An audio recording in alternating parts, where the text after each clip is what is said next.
Hey guys, it's Venom with VRML Season 2 just around the corner. There have been a ton of new teams popping up getting ready to compete. Before we get started, if you're interested in joining a team, the best way to get involved is to join the Echo Arena Discord. This is a great resource to find new teams, learn from other players, and get the latest news and updates for VRML. I also have my own channel that I'm using to schedule training sessions with individuals and teams. You can find the link to it in the description below. Today, we'll be talking about the different positions in Echo Arena and what their contributions are to the team. This is a basic foundation that we'll be building on in future tutorials, and I hope many teams will find it useful. So let's get started. Alright, we're going to start with something that may be somewhat controversial in the Echo community, but I believe that this is important. The term striker gets thrown around a lot, which refers to a player position that is dedicated to goal scoring. While I agree that this term makes sense, it's a bit too vague to build and organize a team around. A lot of teams that are recruiting are searching for strikers, and then try to strictly use them to score goals, which vastly underutilizes the remaining positions on the team. As soon as an opponent recognizes which player is the main striker, all it takes is placing heavy man coverage on them, and your team is then left struggling to put any points on the board. The main takeaway that I want you to get from this is that every player on the team, regardless of their position, should be training and mastering their shot.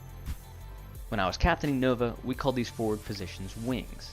I played left wing, and Zesper played right. The reason for this is that it helps better organize your positioning. As the disc moves further down into enemy territory, the goal is to spread out around the 3-point bubble and open up for cross passes. By having dedicated sides, it helps to lower the chance that your main shooters accidentally overlap each other. Too much pressure without a pass option will significantly increase the odds of a turnover. So, here's a diagram of the best positioning zones for each wing. You can see that both offensively and defensively, these positions are heavily focused on their particular side. This also helps put trust in your other teammates to cover their zones. Many new players end up in the habit of chasing the disc around the arena. This can actually be really harmful in the event that your team does win the disc. Often in these situations, the player will get possession with only a couple seconds to decide what their next move will be. By trusting them to do their job and staying spread out, you can communicate the time they have available as well as your location. This provides them with a pass option instead of instantly clearing to the other side, which often ends up in another turnover. Clearing not only makes maintaining possession difficult, it also begins to look very sloppy as the disc starts ping-ponging around the arena. Our defender is a critical position and, unlike the name sounds, actually ends up scoring quite a bit due to their positioning around the bubble. If you watched any of Nova's matches, Ascend was constantly in position for central cut passes. This position focuses more in the middle of the arena, except during jousts and initial QB plays. During jousts, I would place them roughly around the defensive bow tie or remain stacked on the goalkeeper around the barrier. Depending on which team wins the joust, they would either drop to the goalkeeper for a chain downfield, or sweep around the defensive bubble to retrieve the disc or contain the enemy team until the wings are able to get back to their defensive positions. These are the zones the defender position should focus on. As mentioned earlier, they will be containing the defensive bubble, but with offensive disc possession, the defender will maneuver around the enemy's bow tie, nest, below goal, and clock locations. These are optimal spots for shooting angles that leave a wide area of goal open and should result in a high percentage of converting shots into goals. And lastly, we have our goalkeeper. This is perhaps one of the most important positions in Echo and honestly, if done well, a real gem for any team.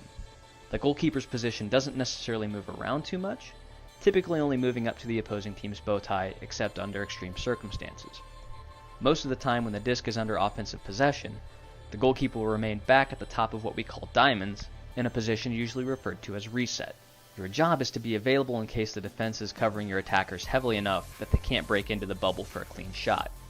In this instance, it is often best to kick the disc back to reset so that it potentially pulls the defense out and allows your offense to set up in new positions. Resets have become a vital strategy in high-level play and becoming used more and more as the game evolves. As the disc changes possession, the keeper will stagger their way back to goal, adjusting to the playstyle of the opposing team. If they are playing a controlled clear chain offense, it usually is best to get back as quick as possible. However, if the team is less controlled or playing a pass-heavy offense, you should look to drop the defensive bow tie, then barrier, and then positioned in goal ready for a shot. Unfortunately, I'm probably not the right person to give advice for saves, but if that is something you're really looking for, I highly recommend reaching out to Nova's goalkeeper Sir Dimwee. He was essentially our brick wall, constantly pulled off some amazing saves, and a very approachable player. Outside of that, I do have one other tip that I think most high-level goalkeepers would agree on, and here it is. You are the in-game captain, and in a sense, act as the team's eyes. Communication is extremely important for every player, but as a goalkeeper you should be constantly chattering to your team. On defense, you provide location callouts for unmarked players and even direct your team to cover specific opponents. And similarly, on offense, it is helpful to call out to the disc carrier if you see a teammate open for a pass. Oftentimes, it's difficult to know where your teammates are under heavy coverage, and missing a pass opportunity is a massive reason for turnovers. So that's all I have for today's positioning tutorial. I hope these tips help you when forming and organizing your teams, and if you have any questions, please let me know in the comments. Don't forget to like and subscribe, and I will see you guys in the arena.